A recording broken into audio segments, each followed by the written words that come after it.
Back together. Let me tell you, it was a little fun putting it back together. There were some design considerations that were not taken. The power factor capacitors have to be mounted on an angle for this bolt and nut to fit in there. There's no threads on them. The back screws here literally just go about 3 threads into the back of the secondary and pull on the plastic just to hold it in there, and that's just the only way it holds it together. This is like something somebody designed, I think, and they're trying to sell. It's really what it is. But that said, let me show you what it looks like when it's running by itself. Actually, first I'm going to shorten these gaps real quick. Hold on. Okay, and hopefully this keeps enough light out so you can see the sparks. I'll leave it like that. Polarity switch. When I put it on positive, it worked for like 2 seconds when I first turned it on, and then it stopped doing stuff. However, it still works on negative, thankfully. So that said, let's turn it on. Now it's all the way low, so I'm going to start bringing it up. You notice I'll start to get some arcs about 1/4 of the way up at this distance of about 2 inches.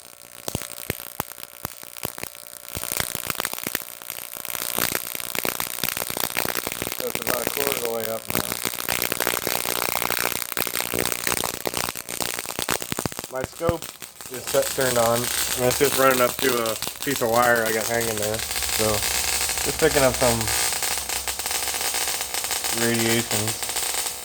Looks to be like a dampened sine wave.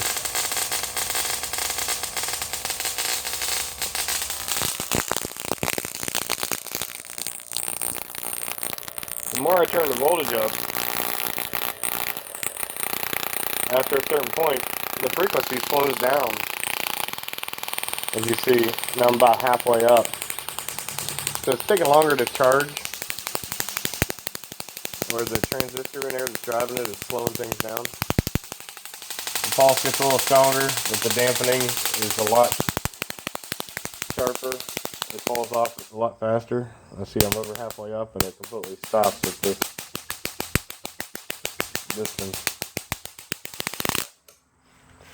Now I'm going to back the gap out a little more. Okay, now the gaps are almost all the way out. I don't know what this, let me see, get a ruler real quick. Okay, it's approximately 10 centimeters gap. So I'm going to turn it on. Now I notice I have to get almost all halfway up before I start to get an arc.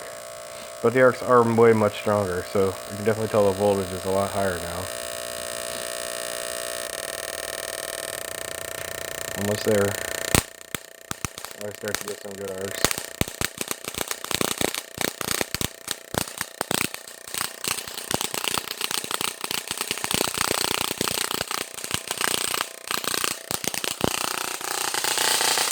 So it's the same kind of wave.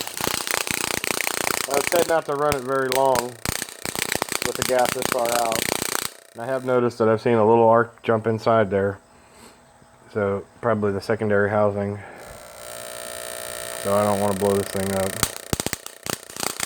Same behavior. The more I turn it up, the slower it is. Yep, and I just saw an arc inside, which means it's not insulated well enough. However, now if I take and let me hook up this condenser and show you. Okay, with the condenser hooked up, voltage at about 1/3. It's pulsing through this primary. I'm using my slow gap. The arcs look a little stronger, a little bit brighter white. The waveform changed a bit. I'm backing it down, bringing it back up.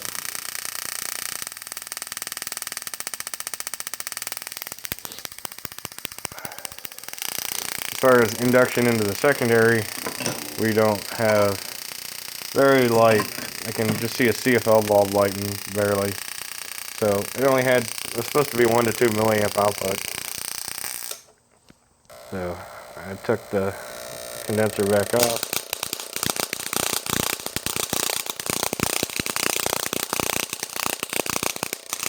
It's about 100,000 volts at 10 per centimeter.